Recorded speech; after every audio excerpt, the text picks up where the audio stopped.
After more than 15 years of field research, the Explain group decided to step up into the alien phenomenon. Since INEC's three-level classification of close encounters, the extent of the incidents and case studies grew to a degree of complexity which called for a new perspective in the interaction between humans and the visitors, shifting the prime focus of the investigation from the flying crafts to the extraterrestrial or interterrestrial biological entities, EBE, IBE. Close Encounters X, or CEX, is the TXP's 5-level classification of alien interference. CEX-1, or Sighting of Flying Objects at Great Distance. CEX-2, or Sighting of Flying Objects at Medium or Close Range, which results in the modification of the environment. CEX-3, or Sighting of EBE, IBE on the ground, with or without a craft. CEX-4, or Human EBE, IBE interaction at all levels, from abductions to conflicts to cooperation. CEX-5, or Human EBE, IBE product, from hybrids to clones to engineered living creatures, ELC.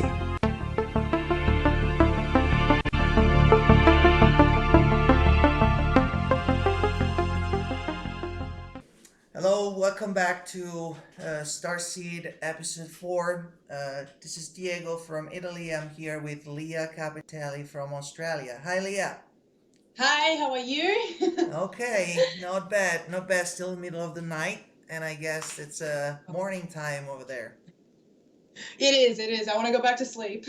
Oh, really? I want to go to sleep. All right. So last episode we left you off with your childhood and your struggle to be normal when everybody knows you weren't. You knew, everybody knew that you were not. And you were trying to, probably you were the only one trying to deny that, but it didn't work out. So these episodes we want to explore a little bit more your breaking into the teen years, when you know that very delicate transition when your childhood becomes something else, but it's not adulthood and yet, like you're not yet a woman and you're not a child anymore. So even in that phase, of course, you're torn apart, so to speak, between your earthly life and your stellar heritage. Where does reality stand, and how did you cope with that condition, those feelings? Like in your case, how do you recall being your those early years of your adolescence?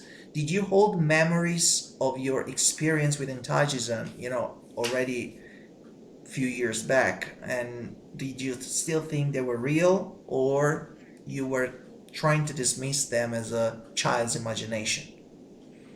Yes. It's a rather complicated answer because there was a lot of things that were happening in that really, really short frame of time. So I had just left primary school and I had entered high school, where it was so much more intense, so much more full on, more people, and a lot more things going on. And I remember desperately trying, I remember entering, really, really trying to fit in.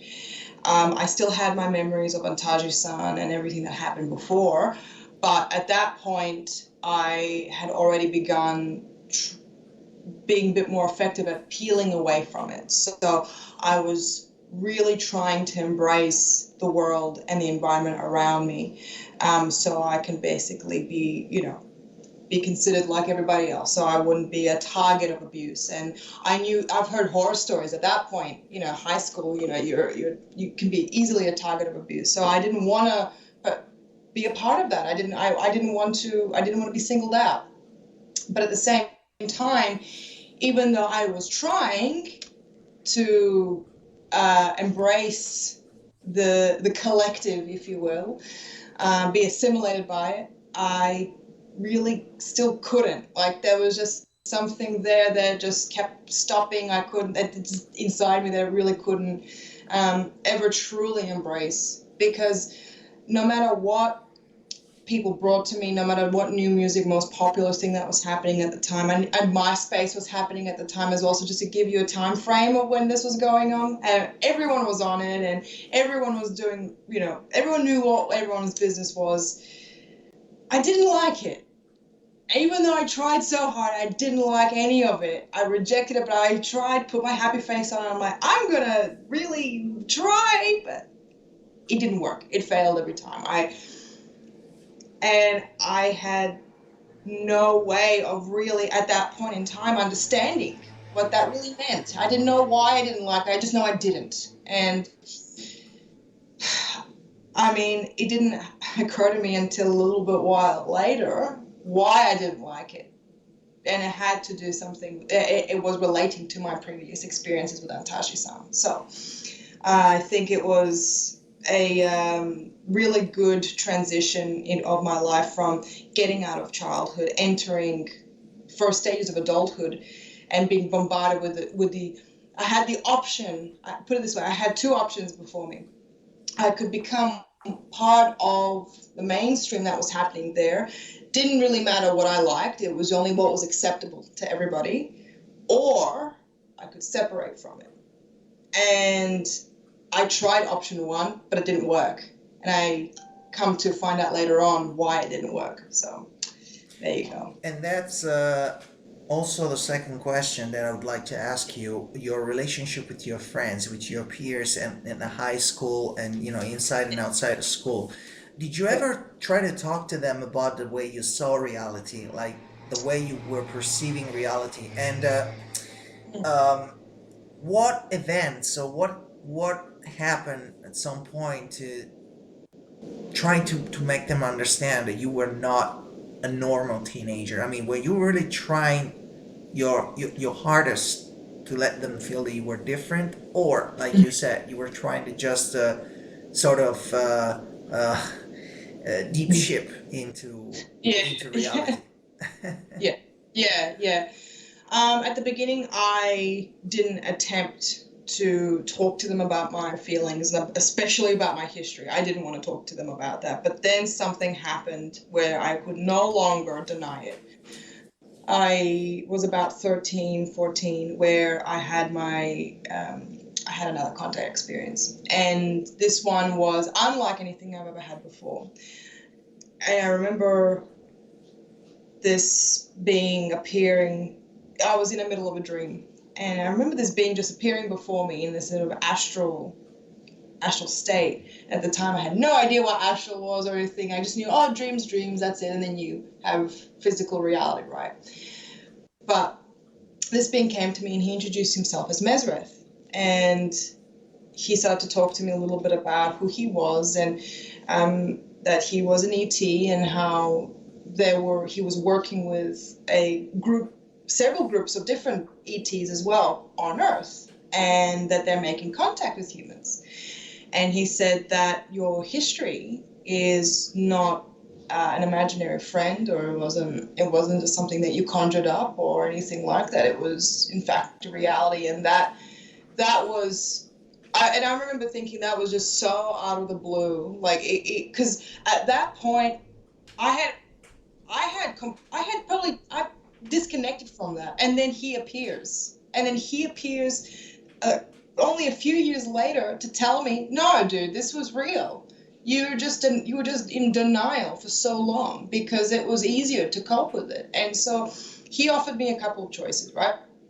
First choice was, look, you are clearly already on your way to do something else. You've already started establishing your life here on Earth as a human, and you can continue to do that, or you could continue exploring a little bit about us. You can begin exploring our culture, our society, or you can also begin exploring some more about your history. And I was like, option 2, please. I want that one. So, and eventually I got into contact with them. And then, of course, immediately afterwards, I wanted to tell everyone, and I did. I started to tell my friends. I'm like, oh my god, this is real. I'm gonna talk to people about this. So I go to them, and they tell, and I'm telling them, and they were like, okay. But then after a while, I'm like, you know what? They probably don't believe me, but I don't give a shit. Like, I know this is real. So that was my early years. That was the rekindling that Yes. I never more. And Yeah. and you introduced a name that we're going to explore later on in the next episodes, because as we Absolutely. saw now, Antajisan came back into your life, but she was not alone. I mean, two things Yeah. were different than your first experience as a child. One is Yeah. the Purple Lady came back from a different plane, from different conditions in your astral life, so to speak, and she was not alone. She introduced, like what we are learning now, this mysterious Mesrith. Don't say anything about him because we are going to explore it, dig deeper into it next episode. So she came back, she didn't come back alone, and it was a different you. It was not the Yeah. same little Leah as when you played with the pyramid. It was another Leah, a different one, probably Yeah. stronger, probably more say receptive, maybe. Yeah. So Yes. and I'm sure you have something to show us at this point, because I know Yes. you mark every moment of your life, especially the cornerstone of your life, with images. So I'm very Yes. confident to Uh, ask you, Leah, what can you show us? Absolutely. I've got one of my favorite illustrations, black and white, of when I made contact, rekindled my contact with my To the ET. left, to the left. Left. Yeah, Yes, there. perfect. Yeah. So if you can see the being, okay. So the short one is me, and the tall one is Mesrith, and he was kind of he still is to this day. He is my guide, and he was pushing me along certain events in my life, and even though I was a bit apprehensive at first with certain things that he was suggesting, I began to grow a bond and trust with him because he's never put me in a situation that was intentionally to hurt or harm me, and it was only ever for my benefit. So, Show us yeah, the but lower part of your drawing now, so that we can have the lower yeah, part. So lift it up, lift it up. yeah. Uh, Is that it? Can you see? it's okay to the left, and just move the drawing a little bit backwards so we can have a full picture into the frame. Yeah, Yes, that's exactly, it. like this. Yeah. Yeah, I'm So, just. Mm. and I along with Antajisan, she was also there to kind of because I already knew her. I didn't know Mesut at that point, and she was basically his advocate, and she was rehashing and telling me how much she missed me and how much I don't really remember at the beginning me telling her how much I missed her, but I think she understood that I did. I didn't really need to say it. But it was kind of a moment where it was a moment where it was of it's just like I felt like shit. I'm not gonna lie, I felt like shit because when I met up with her that second time, I said like, "Oh my god, you were real," and I treated you like trash. And she's like, "Don't worry about it," like it was like as if she knew that was gonna happen. I'm like, "Beach, I tell you what, like you pull a wool over my eyes again, I tell you." But yeah, she was understanding, and she never held it against me, and she never, she understood, Yeah, which is and we all know up until now that your adolescence was not an easy one. Leah related to us her human side at some point overlapped with her other side, affecting her sensory perception of reality. And although she was trying to communicate this this uniqueness with her friends, and it didn't work out. I mean, it did to some point, but what is the fine line between accepting her and just trying to beating her or try to comfort her by saying yes, okay, Leah, that's fine. I mean, we will probably never know. What we know is that the moment she really felt lost, then is what perhaps the point in which Antajisan really came back, decided to come back. And this time, we already know she didn't come back alone. Uh, so this opens up to a totally new scenario now. It's not just that she was contacted by one entity. It looks like she was contacted by multiple entities, and these new entities, these new ETs, as Leah calls them, are slowly coming forward Yes. to Yep. to meet her. So now we have Mesrith in the picture, and episode 5 will revolve around this creature, this being that I know, because we talked before, Leah, that I know that Leah considers a very powerful entity. So stay Oh, tuned. huge episode. Yeah. Don't anticipate anything. We want our users to just stay there and wait for next episode. And Leah is going to open up knowledge about Mesrith. So stay with us, Leah. Thank you so much from the Explain group, Diego Antolini, and see you on episode 5. Okay, take care. Thank you. Just one quick. I just want to ask. It's actually on behalf of one of the viewers. I do apologize for not bringing this up, but we had this one lovely viewer and one really close friend of mine. She wanted to ask this really important question. Her question was, has contact with ETs changed in recent years since I went public? And I just want to cover this one really, really quick. It has. So I went public about 2016. And it has to a degree, because I've become more focused on physical, materialistic things than than the actual experiences. So I suppose it has changed to a degree. But the problem with these sort of events, when you start separating yourself from contact,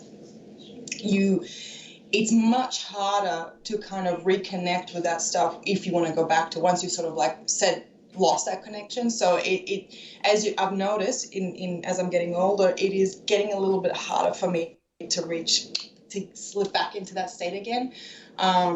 So that's something I really, really wanted to answer. Like, if there's any, and please, for all the viewers out there, I really want to put this out there.